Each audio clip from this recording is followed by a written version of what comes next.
Good evening, everyone. Welcome to the Bank Center. On behalf of the Center for African Studies, the Department of Political Science, my class on political leadership in Africa, my colleagues' class on African globalization, and Dr. Winston's class, I welcome you all to this wonderful evening. So we are honored to have in our presence Mr. Paul Sankara, who is the brother of the former president of Burkina Faso, the late Thomas Sankara. Good evening, everyone. My name is Raja Mashodi, and good evening, Mr. Sankara. I appreciate you attending this with us, and I'm hoping I'm not going to tear down your country a little bit. I'm just going to share our experiences, what we've learned. And I'm going to approach it in two ways. In order for us to kind of talk a little bit about what the present looks like what we've seen as the presence of the issues that have affected Burkina Faso, I'm going to go back a little bit in history so I can bring some context so that you have a better understanding of what has brought the issues that we're facing today in Burkina Faso. For most of you who have read the book, the challenge we have in Burkina Faso started with the colonial. So what I did when I was reviewing, or when we were reviewing this book and our discussion, we found one of the challenges was the colonial system that was introduced in West Africa has had an effect that continues to affect issues that we are seeing today in West Africa. If you remember that when the French came to West Africa, they found micronations, they found ethnic groups, they found kingdoms, established systems that were able to govern themselves. Yes, some in the West consider them primitive, but as African, we were able to do business within those communities, within those systems. We were able to trade, we had our own laws. And yes, there were micronations, there were nation states. The challenge they found when they came to West Africa, they could not necessarily function without being invited with it by the Africans. So they used the system to manipulate so that they can be invited to have legitimacy in order for them to control or conquer the country. Among the groups that they were able to find were the Mosi, which was the most dominant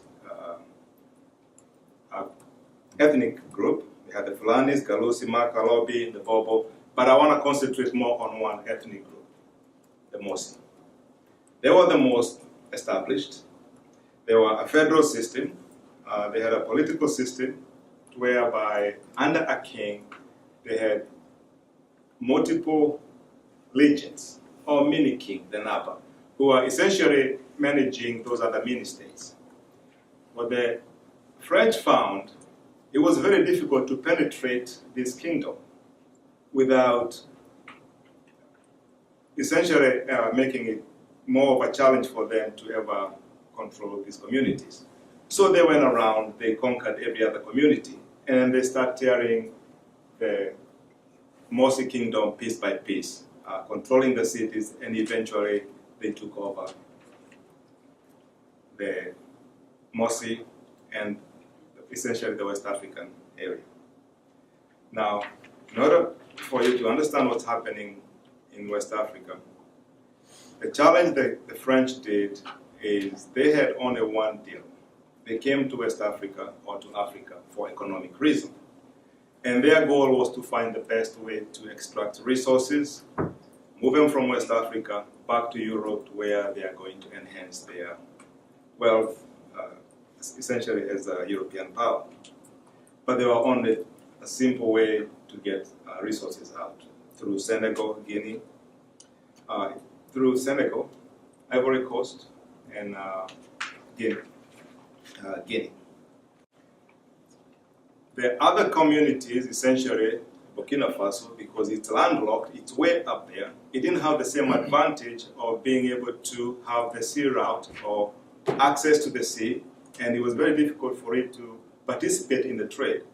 So to the French, it wasn't that important. And as a result, the French were able to do away with their kingdom, or at least with the colony, shorter than the other area, for a shorter period. So they let it go, and eventually the economic conditions started affecting it. because they lacked the institution. If you remember when the colonials were doing when they were in those countries, yes, they wanted the countries to function. They educated you. They built the institutions so that they can function to support their colony. But in Burkina Faso, because it didn't have the resources, didn't have the way of supporting the French economy, they were not able to establish those systems. Now, let's go back to the present, 2016, under President Kabore. Kabore was elected in 2016 after what I would call was essentially a coup. And when he came to power, there were two coups, one in 2014, another one shortly thereafter, where the military came in for about a week and then they had to, by the popular opinion, to step down. This country has had 8 coups. 7, but you can say 8 if you count the popular movement. The challenge he has when he came to the country, he translated the problem of the country as being an economic issue. That the issue the country is having is just economic. So to address the issue, he decided to bring in one person, Paul Biya, as his prime minister from the West African Central Bank. His translation is, this individual is going to help me build his economy. But he forgot there are other issues affecting this country, which we have identified as 4 phenomena. The first one is the role of the military in the government. The influence the military has when it comes to running the government. The presidential guards. It's a 1,200 force that influences every aspect of that country. The policies, the constitution, any changes. That 1,200 elite force has a vote and has been behind every coup that country has had. The other group, or the other phenomenon, is the social movement in Burkina Faso. If you remember from 1966, they were the first to challenge the sitting government. Because when the president Yameori changed the constitution, they changed the rules so that he can enrich his family at the expense of the people. Unions mobilized the communities to challenge the government, to challenge the people, which are the president. And when he failed to act, the first coup happened. The third phenomenon is the demand for accountability by the Burkina. The issue they're having is they have a lot of issues regarding human rights, arrest, arbitrary, essentially, disappearance. They need accountability from the government. They want that to be addressed. And the fourth phenomenon is the changing expectation of the people. What you address about the people now have a vote. They have demanded, they want change. They want a government that changes or transitions through the people, not the military. They want the military to go back to the barracks, and they want the constitution to have priority. And those are the issues that we addressed. Mr. Kabore has failed to address those, or we hope he'll be able to address that. Because our conclusion is if he's not unable to address that, he's going to risk discontent within the community and further instability, and we have not seen the last of the coup. That's all I have. Good evening, everyone. My name is Kevin Obike, and I'm basically going to give my impressions of the book on Thomas Sankara we read for our class on political leadership in Africa. Now, as the name of the class implies, we're looking at political leadership in Africa. And we have looked at about 3 or 4 countries to date. And over time, we begin to see a trend. Now, I'm sure most of you here have some knowledge of Africa and have noticed that there's been a prevalence of coups in the continent, especially during the early days of independence, in the 60s, late 50s. And what is common in these coups is the fact that people who take power always claim they do so for the betterment of the people. We did this for you because the government that was here prior was corrupt, ineffective, did not have your best interests at heart. Now, usually that isn't the case. I mean, what I mean by that is that these same people who take over soon become guilty of the same crimes of those that came before. I say this because, from my reading, Thomas Sankara happens to be the exception to that rule, so to speak, in that he took power and did everything in his power to make things better in his country. As Mr. Sankara mentioned earlier, this country was called Obervolta, but in a bid to have a sort of national consciousness, changed the name to Burkina Faso, a land of upright people. That alone also should give you an insight into his anti-imperialist ideas. And of course, this is coming after colonialism, and it was evident that colonialism, although it left before independence, was still there, but in a different form, through the presence of leaders who were essentially puppets of the former colonial masters. Sankara tried to divorce himself from this. As a matter of fact, I'm Nigerian, and one thing we know him for is the saying that he who feeds you controls you. And this is important when you look at the fact that Thomas Sankara tried his very best to make Burkina Faso self-sufficient and no longer dependent on foreign aid. Now, it is amazing when you look at all that he was able to accomplish in regards to this in only 4 years, which are unfortunately cut short. But it did make me ponder on what Burkina Faso could be today if Thomas Sankara was able to implement all his programs to the fullest. Because if you look at Burkina Faso today, we see that the current government is essentially trying to fix everything that was, should I say, spoiled by the previous one that ruled for 27 years.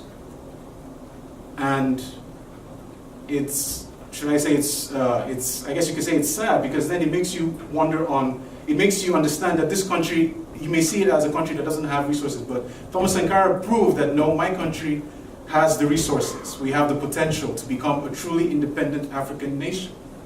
And that is, it's amazing. I'm sounding a bit passionate about it, because I am. So, let me see. One thing about Thomas Sankara that did strike me, however, is his attitude towards getting this change. As Mrs. Sankara also mentioned earlier, you need a certain level of madness to get a revolution, if I understood you. Well, I hope I did. Because the truth is, it's not something, especially when the situation on the ground is too dire, it's not something that you could get through, should I say, normal means. So you look at Thomas Sankara and you realize that he had to take many drastic decisions. Some of them may be questionable by today's standards. However, we also have to take a moment to, put our feet in, his shoes and acknowledge things from that time, and also acknowledge the positives that came out of it. We talked about his strides in the area of women empowerment in Burkina Faso. He was one of the first leaders who promoted women empowerment. And when you consider a continent like Africa that has traditions that are very paternalistic, so to speak, it is also very significant that an African leader could actually come and say, okay, we need to give a job to every woman. We need to bring women into power. We need to end polygamy. We need to end female genital mutilation. But as I mentioned earlier, if you look at how things are now, for instance, I mentioned polygamy. Polygamy is illegal, in Burkina Faso, but it's still prevalent. So I guess you could say it's de jure illegal, right? It's still prevalent. It's still a norm, and that could be said about Burkina Faso is not unusual in this regard. It's popular in the continent. But what I'm trying to highlight there is that the change, this wave of change, was halted with the death of Thomas Sankara, which from there we could see people walking around with posters and shirts and quoting Thomas Sankara. And you could see that the people, the Burkinabe were finally fed up with this government and turned back to the teachings or to the practices of this revered leader in the continent. So having said that, I speak with a great degree of optimism that Burkina Faso of tomorrow will be one that, if Thomas Sankara were alive today, would be very proud of. Thank you. Thank you for the opportunity and thank you for coming. My question relates to Thomas and his relations externally. I like what he did. We all appreciate his effort. But in retrospect, will you say that he was a bit politically naive the way he dealt with the West? Because this is a small country, which even regionally wasn't a force to reckon with in West Africa. Then all of a sudden, a new military guy comes in and he starts telling the French, we are not going to kowtow to you. I don't support the idea of any African nation kowtowing to any other Western nation. But looking at the context at that time, where you had Ofe Boigny of Ivory Coast being a puppet of the French, and you have Blaise Compaoré marrying from the Ivorian political elite family, and he being the next in command. Do you think it was politically naive on Thomas' perspective, not acknowledging the context within which he found himself to act positively? Perhaps he would have still been alive if he had been a bit more smarter politically. That's a great question. Let me emphasize that with a concrete example. 1985 and 1986, the former president of France, François Mitterrand, came in Burkina Faso, official visit, welcomed with African hospitality, etc. The evening, the palace speech started from Thomas Sankara, asking him how the so-called country of human rights, that's what they call France, right, and etc., has been accepted. Pile Bota from apartheid South Africa, Jonas Savimbi from Angola, went to Paris. Any person who allowed them to put their foot on the ground of France will take the responsibility here, now, and forever. François Mitterrand, former president of France, said, okay, I had my speech, but I have to put it in my pocket and respond to President Sankara. He doesn't let elders live in peace. You can sleep in peace with him. He doesn't question any such and such things, I turn it like a joke. And just to emphasize your questions. I think he knew, I can't really respond at this place, but he knew that in the internal and external levels, you are making a lot of enemies by choosing to have this way of leading the country and implementing your policy. A well-known former minister in a president's in Burkina went one day and told Thomas, I don't understand, a little bit like in the way, the spirit of your question. You're going too fast, you're impatient and such and such. He took a pen and said, you know what? You have time. I don't have time. I know. I don't have time. That's what he said in a rally one day, a public rally. I know that we'll be here for long, but you guys are here to keep going what we have started. In other words, let's bring in a U.S. context. As I said in a private conversation sometimes, if we didn't have any Rosa Parks, just to know a few of them, Malcolm X, Dr. King, I'm not sure we'll talk about it, Obama. And he's the first who recognized that, who here to finish what those who started yesterday. What does that mean? Yeah, Thomas knew that it was tough, including economic embargo. The railroad embargo that you read in the book, for example, France and refused, for example, to support or to bring some loan to Burkina in order to have continue the railroad Abidjan, which is the capital of Ivory Coast, to Ouagadougou, and start there for I don't know how many decades. And from Ouagadougou, during the revolution, said, okay, let's keep it to Niger.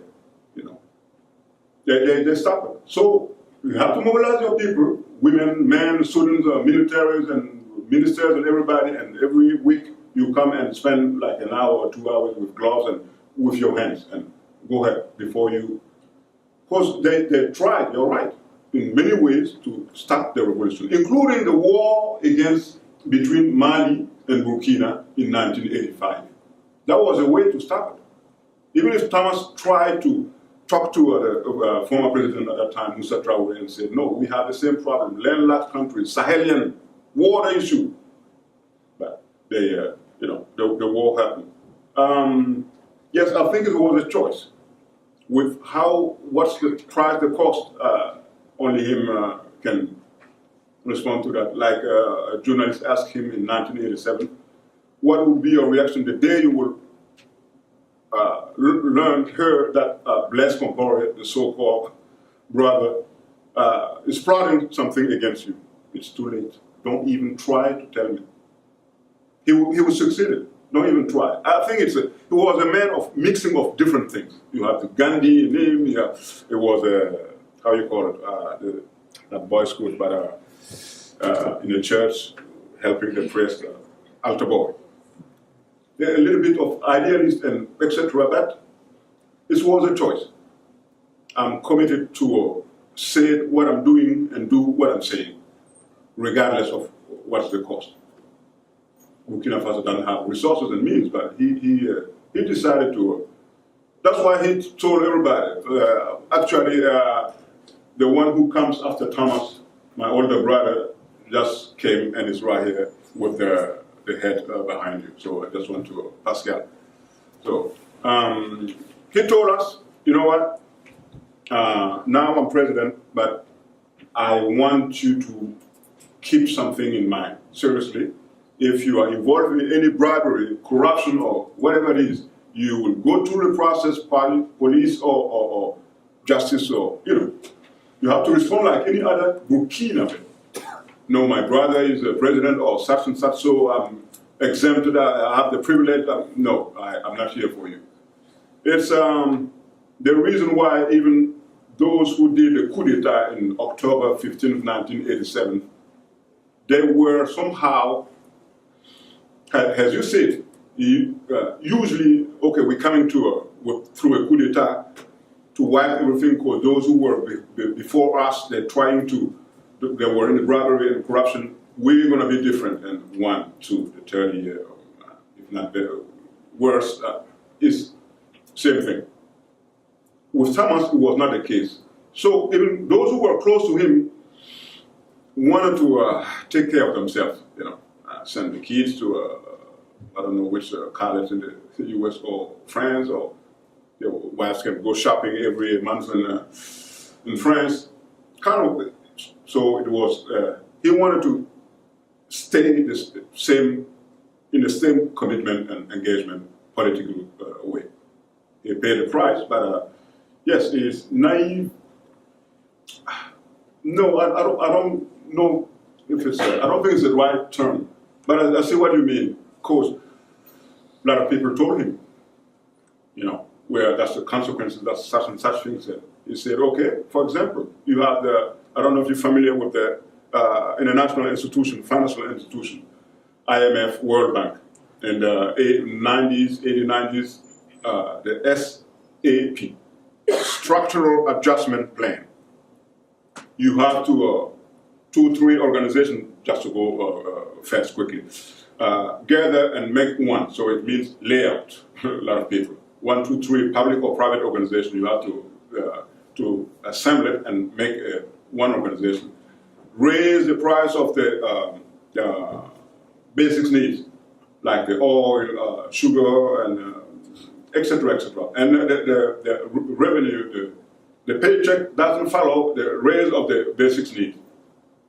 If you want me to go and get money from World Bank or IMF for the development of the country, be ready to pay the loans you after your kids and generation. And indeed, what he has said has been written by Joseph Stiglitz, who was Bill Clinton advisor, Harvard teacher, etc., etc. No country can be used as a successful example with the plan of World Bank and IMF. No one in this world, since those two international institutions has been created after the Second World War, 1945, 50, something like that. So self-reliance, as you said, it has a price. It's tough. But yeah, he was a choice, I think, and the naivety, because he knew it. He knew it. He had training. He read about it. He went to college for that. He had discussion with PhDs, civilian, political parties, members, years before getting on the power. But it was a choice, I think. So I don't know if it was a satisfactory answer, but feel free, to have a discussion and question, comment, and because the one basic wrongness, one thing wrong is to say, oh, that's politics, I'm not part of, I'm business oriented. Everything is related, including the tuitions, is politics. So that's how Thomas said. Thank you. More questions? Any questions? Okay. I'll let you speak. Good afternoon, Mr. Yes, I'll stand. Good afternoon, Mr. Sankara. In lieu of Kevin's response, he has slightly touched on the coup trend that was taking place in Africa.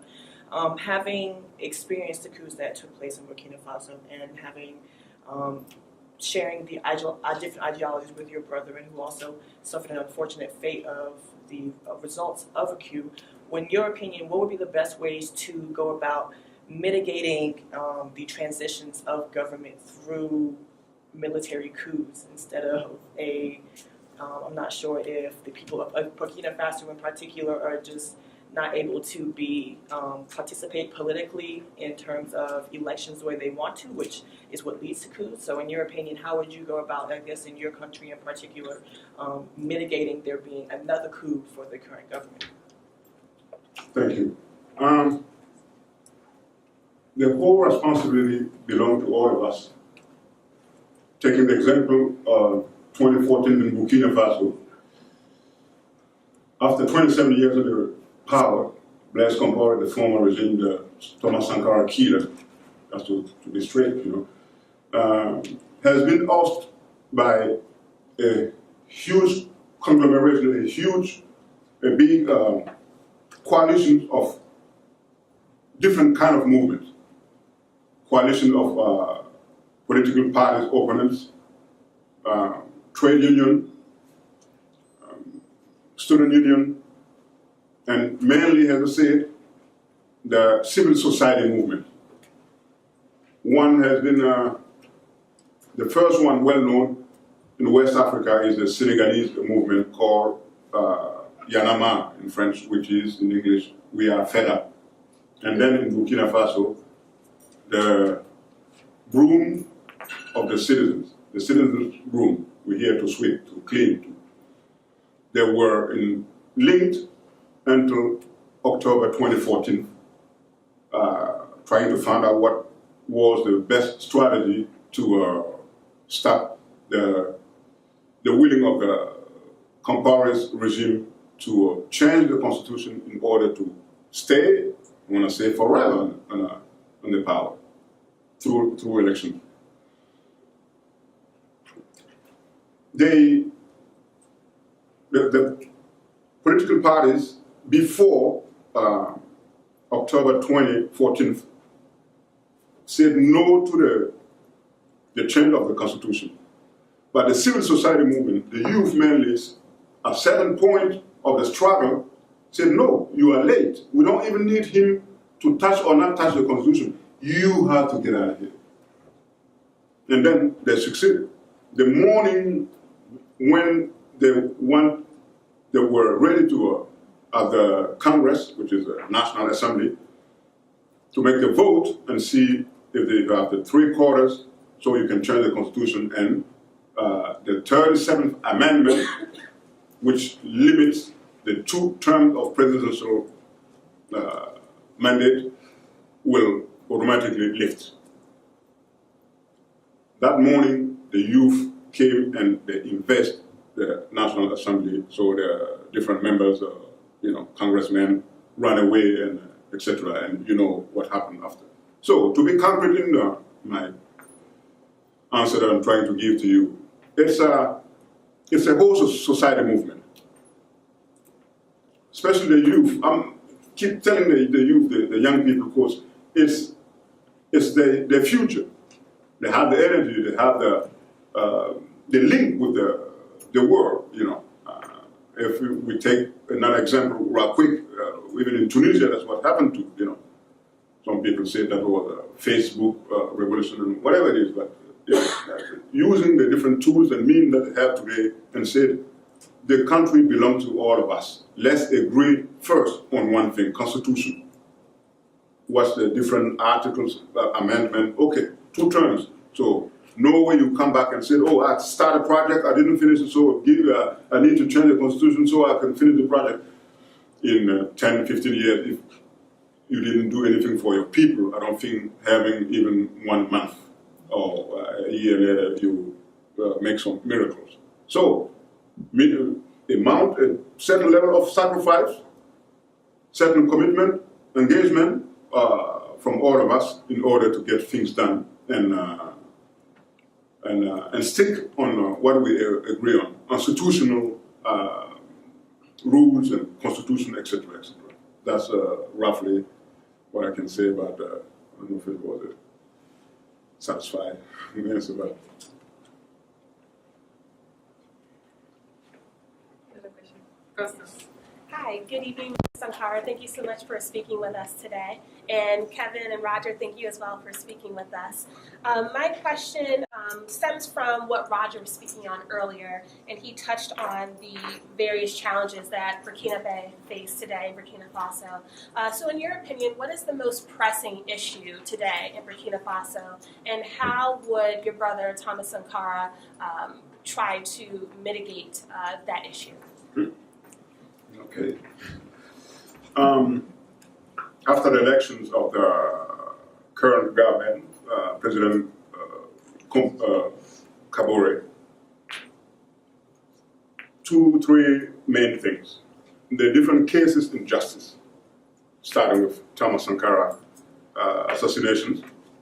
In 1997, the Thomas wife that he used to call when even he was alive, my widow, or she was, wiping and crying, why you can call me? Said, I'm pretty sure I will pass away before you. And if it's not brutal, I will be a whole old guy in the library, reading books. And so 1997, we had to avoid the technical, how they can translate that, prescription. In the law, 10 years after, if you didn't do anything about any case, it's over. You cannot do anything. So 1987, Thomas assassination year. 1997,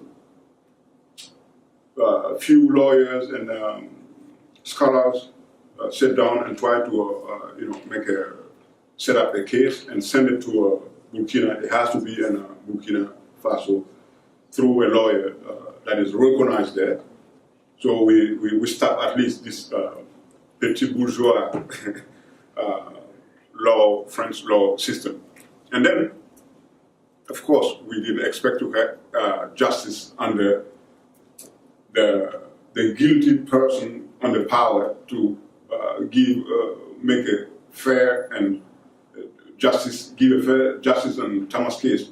we didn't expect to see that. But at least keep up the fire. And so he went through different kind of bad games, and you know how low you can play, and sometimes take this and make it white and red, and they sent the case in United Nations Commission of Human Rights issues that gave the family right on different kind of points. One thing that I want to notice too, which is very important, in 1988, a piece of paper, that's what I call it, had been given to Thomas' wife as a death certificate. What is written there? Okay. He died for natural causes. So, yeah, absolutely, yeah. And stamped by somebody who went to medical school, etc., PhD, and blah, blah, blah. Anyway, so we use that on a case, and we're still on it. So, long story short, the Thomas Sankara case. The second one, just to name the well-known, unfortunately, cases, assassinations. The journalist Norbert Zongo, 1998, with 3 guys in a 4x4, they were killed and their bodies burned. So the whole Burkina coalition movement, including women, political parties, etc., tried to make a huge demonstration. At the end of the process, until 5 years ago, the justice under the former president regime said that the brother of the former president is not guilty, because the journalist, among different things that he used to be a investigation journalist. They're pretty crazy, with madness, good madness guy. And the last case was one of the domestic drivers of the younger brother of the president, accused his domestics for having stolen 35 million African currency. They would take them and go torture, and the driver passed away. So the journalist said, no. Even if somebody thinks that he needs justice, you don't go to the military, you go either to the police station, to claim a file, etc. The normal process. The military is here to take care of the territory, not to justice cases and etc. etc. So the current government needs to take care of that. Second, unemployment for youth. Unemployment, because they're the one who sacrificed themselves. Because we're talking easily about 2014 getting rid of the former regime, but they shoot on the youth, and I don't know about roughly how many were killed in 2014, but few decades, maybe 50 or something like that. They sacrifice themselves, and some of them still having their stigmas that they probably will die with. So unemployment, justice. The former president and his brother went to Ivory Coast. Once again, law, how you can play with that. Took the citizenship in Ivory Coast in order to avoid being extradited in Burkina Faso. But a few days ago in Paris, the younger brother has been arrested in Paris. Few days, yesterday or 2 days ago. So they're in the process trying to send him back in Burkina for the journalist case, who has been assassinated in 1998. So how Thomas will address that? Conditional is tough. One thing for sure, he would have listened to people. What you want is what should be done. Let's have a discussion. Let's have a conversation. Let's debate.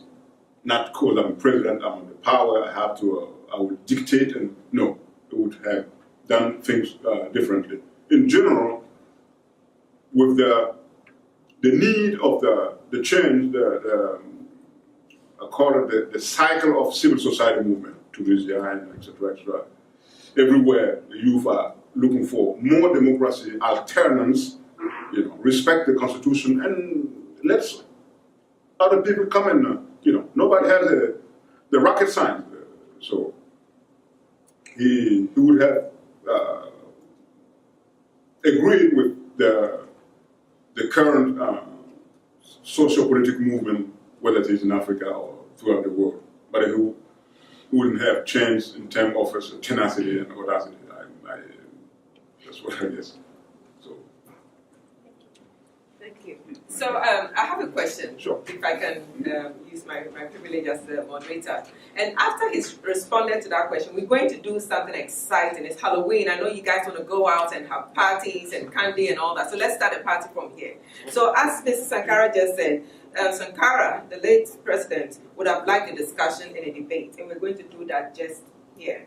And so we're going to get off our screens and we're going to get into a discussion and a debate on some of the issues that you've raised. So my question before I lay down the rules for the debate and the discussion is that if someone were to ask you, why was your late brother so big or so passionate about involving women?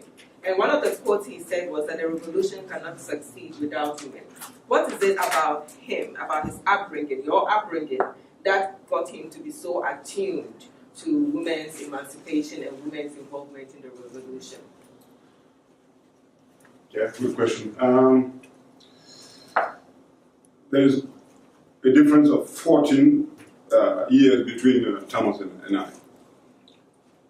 But I guess, based on what our man said, he was pretty close to our man who passed away in 1999 or 2000.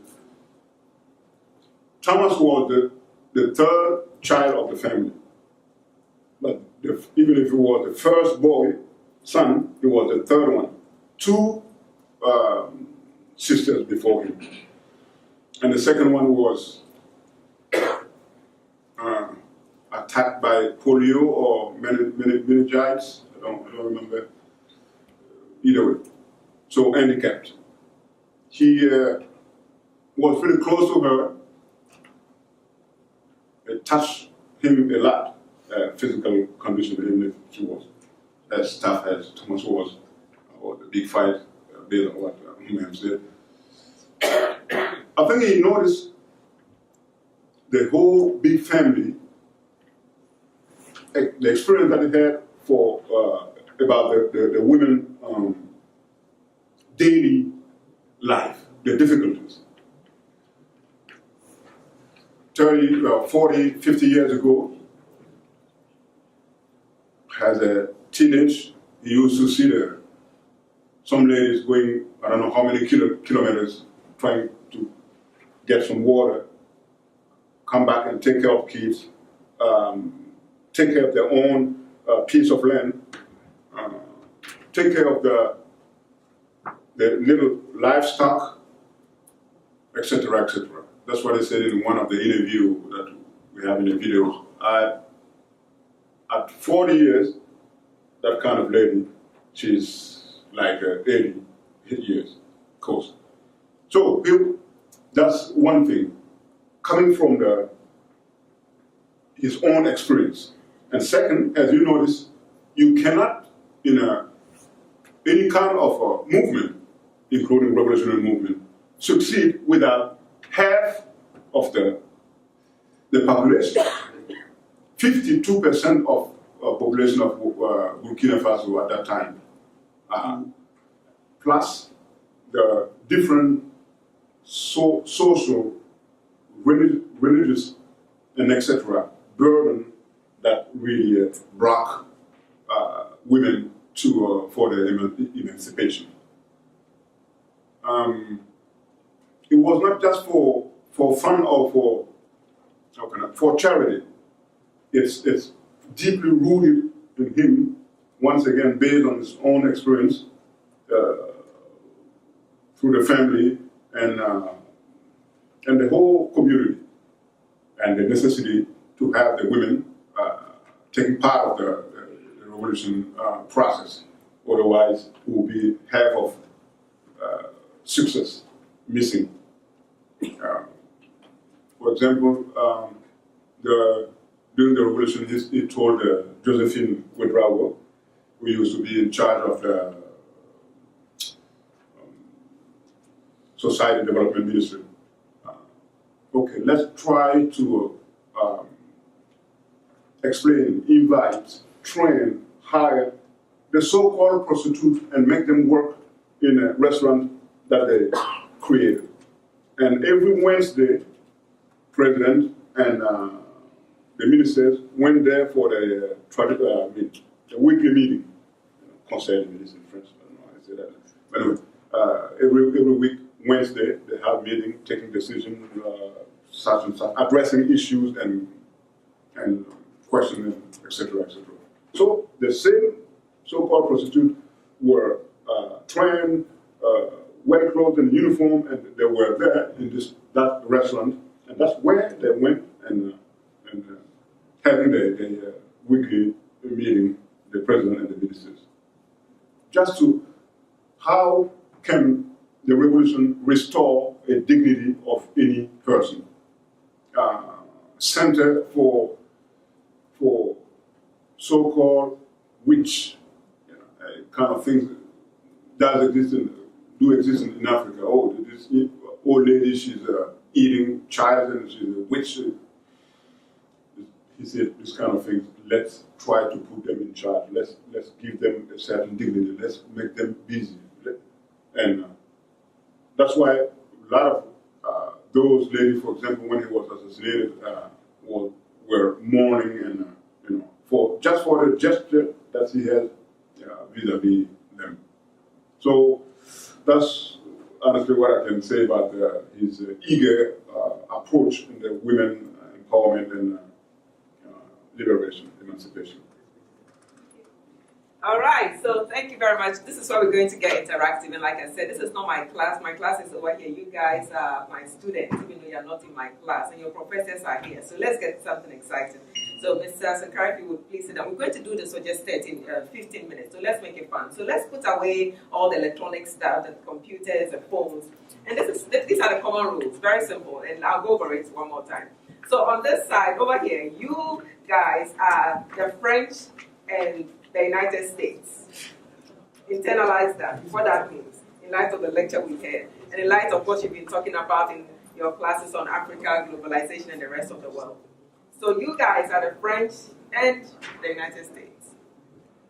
Over here, you are the Burkina Faso. Internalize that. And over here, you are the rest of Africa. Pick a country. So we're going to start off with the Burkina Faso, and I make this exciting. If you do very well, I'll pinch your professor to give you extra credit because I cannot. Think about what we've been talking about, the challenges in Burkina Faso, the past, the present, and where we want the future to be or to look like. Get up and make a passionate representation as if you were talking to the United Nations General Assembly. Laying out the problems, whether it's justice, infrastructure, healthcare, whatever it is you want to pick on, make a case. And then we'll applaud you. And let's get someone from the French or the United States respond. And then let's get someone from the rest of Africa respond. So we'll do a couple of rounds and see how exciting this gets. Is it clear? So who wants to start off? Burkina Faso. We're waiting. I have lots of candy in my trunk. I know it's not going to work for college students. But who wants to give it a shot? Who wants to be on CNN tonight? Or maybe Al Jazeera? Who's going to make a case for Burkina Faso? Think about it. What are some of the issues that you think, based on what we've heard about Burkina Faso? And he just mentioned the infrastructure, the youth, healthcare. And so I'm going to pick someone. Okay, if I don't get anyone. Water issue. Water issue. That's a landlocked. Anyone? Are we conferring any Burkina Faso? The gentleman in the green sweater.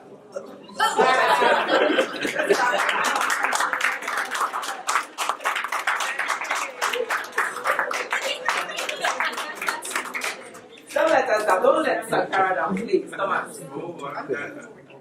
No? No, okay. The women. Who's gonna do it? Who's gonna do it for the legacy of Sankara? I need a lady. A lady. All right, the lady with the laptop that has a quality sticker. Your professor has pointed it out. No? No? Anyone? Okay, you guys have to pick somebody and give the feedback, the ideas and the whatever. No one? Any volunteers? You don't have to give us facts, right? We're assuming you don't know the facts. Okay, but think about, pick any issue. Let's just say about anything you know about any African country. I'm sure to some large extent it will be applicable to Burkina Faso, and make a strong case. The Americans and the French are comparing. They are going to crush you. So please get out. Say something. Let them respond and let the rest of Africa come to your aid. Who's going to go? Come here, we'll help you. Come. We'll help you. Are we conferring? Remember, the rest of Africa cannot help if you don't lay out your case. Anyone? It's not wicked. All right, I'm going to go with Richmond. Let's go, Richmond. Let's hear you.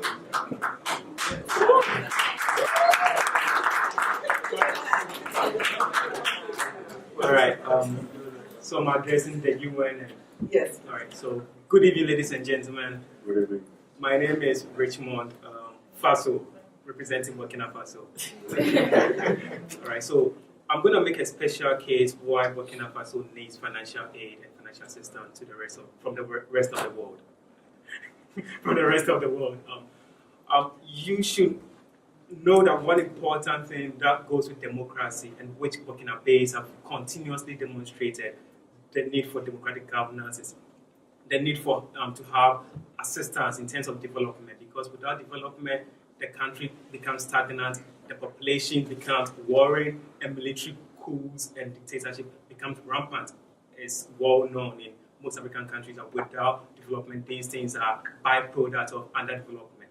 So my appeal to the United Nations, my appeal to the rest of the world, the US in particular and France, is that you've got issues with you, we don't like the way you dictate to us, let's be frank. I'm speaking from a Sankara perspective, let's be frank. But let's also address this from a holistic perspective, right? If Burkina Faso is not safe, if Burkina Faso does not have the needed infrastructure, there's going to be security issues implications. There's going to be ISIS.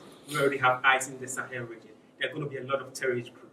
So for the sake of other countries within the ECOWAS region, help Burkina Faso achieve its goals. Help Burkina Faso improve its rural infrastructure. Help Burkina Faso develop the capacity of women. Help Burkina Faso develop educational sector so that collectively the sub-region will be a great place to be, and collectively the world will be a safer place for all of us. Thank you very much. All right, so we need a response from France and the United States. Let's say your representative. And don't go here, right? Let's just listen to him for now. So, my name is Isaiah Arnold. I'm the representative for the French in the United States. So, I want to start this off by one thing I want to say is La Francophonie. And this is a French statement. It means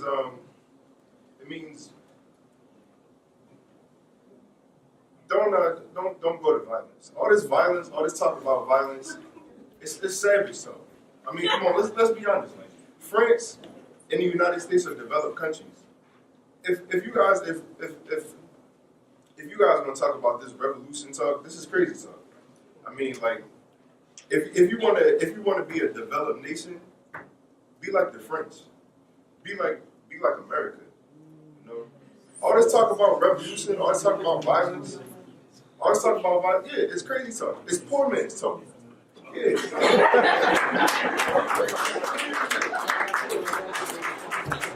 All right, so let's let a representative from the African group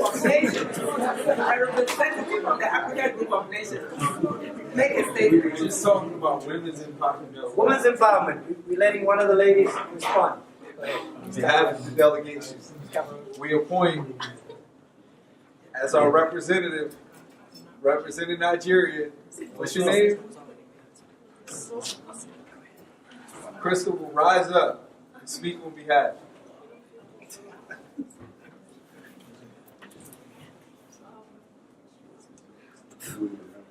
Let's give her some.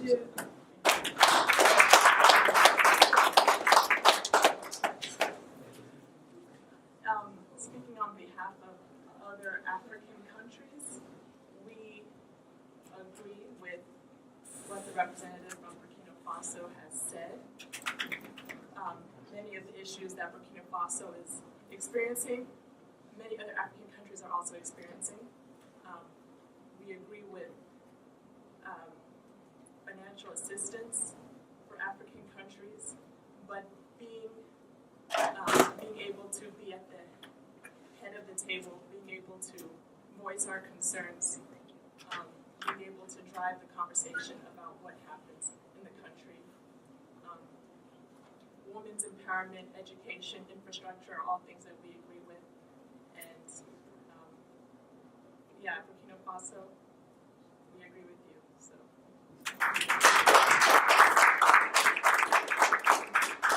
Okay, so that was easy and that was fun, right? Remember, someone says no, it wasn't. But if you were in my class, we do this every day. It's called interaction, it's called public speaking, it's called being able to put your thoughts together on the whim of it. And so these are real issues that Burkina Faso is facing, many African countries are facing. And for your classes, you learn about these issues, that the continent of Africa is not in isolation. They are historical, they are current issues, and there will be future issues that confront us. We, this room, are all an embodiment of the continent of Africa.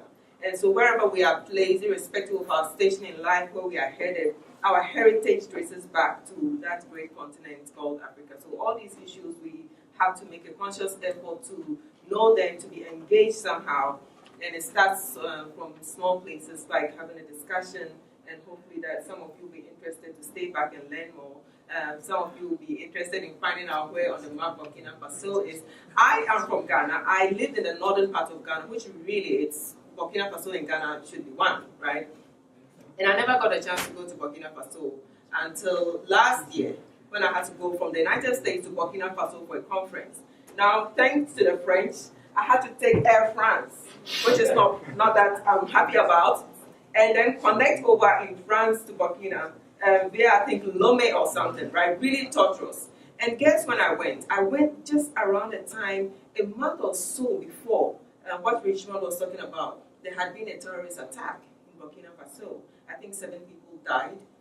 And everyone was terrified. Of course, the US government said, let's don't go to Burkina Faso. And I said, I'm going, right? And so I went, but it was horrifying. But the funny thing is that as soon as I got there, I forgot. I mean, my hotel was literally a door away from the one that had been attacked. So I saw the burned building. And in my hotel, there were soldiers everywhere with guns. And I thought, this is what it means to live in a war zone. And so I'll come down in the morning, I see a soldier with a gun, and I'm thinking, should I run? Should I hide? Is this a soldier? Is this a terrorist? So I was there for 3 days, very horrifying, but I came back safely. So these things are really present, and any of us can be caught in it at any given time. So I would like to thank you very much for giving us an exposition on Thomas Sankara, your brother, for giving us an exposition on Burkina Faso. And I hope that we'll continue the conversation. But before I go, Kevin had his hand up. Oh no, I thought we were still having the exercise. Oh, are you? You want to go on? You want to go on? We can keep going. Somebody needs to respond to France. Right. Okay. So I guess we have a few more minutes. Dr. Shan says someone needs to respond to France. And so we don't want to have anyone get a kickback. The embodiment of the Western world, French and the US. You want to respond? All right, go on. Let's hear it. Okay.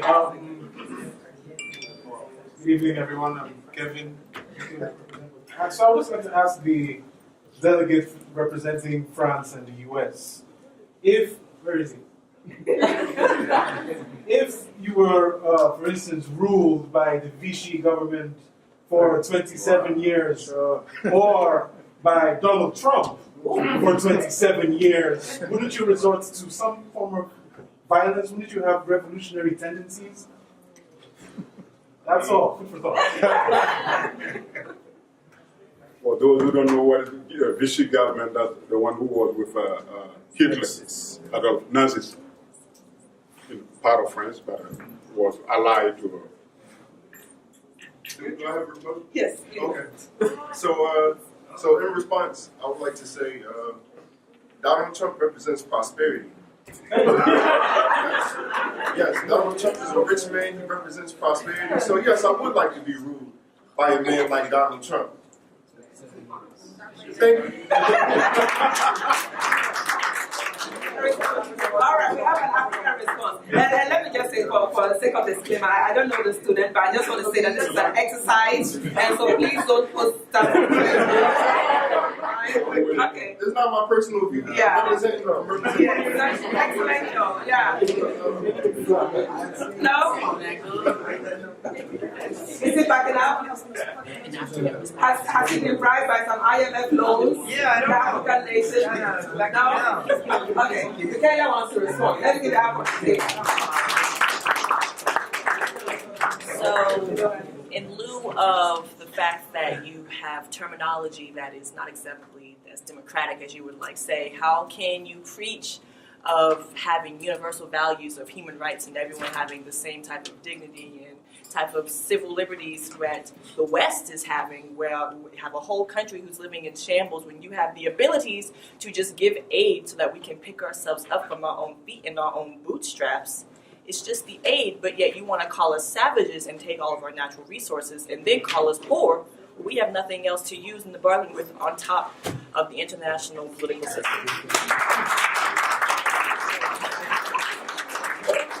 Okay, so once again, let me just say this, that it's not the only French or the only American in that group. I need someone else. Remember, this is called devil's advocate. You don't stand for it, but just think about what these countries would normally say. Yes. In addition, colonialism is over. And we have heard you speak very loudly about the necessity of self-reliance and autonomy and developing your own countries through your own efforts. We believe that you have the capacity to do this, and we encourage you to do that. All right, so on that lovely, peaceful note, I want to thank you all once again for staying to the end, and I hope that we'll continue the discussions. Happy Halloween, be safe, and we'll see you all in class next time. Mr. Sankara, thank you very much. Thank you.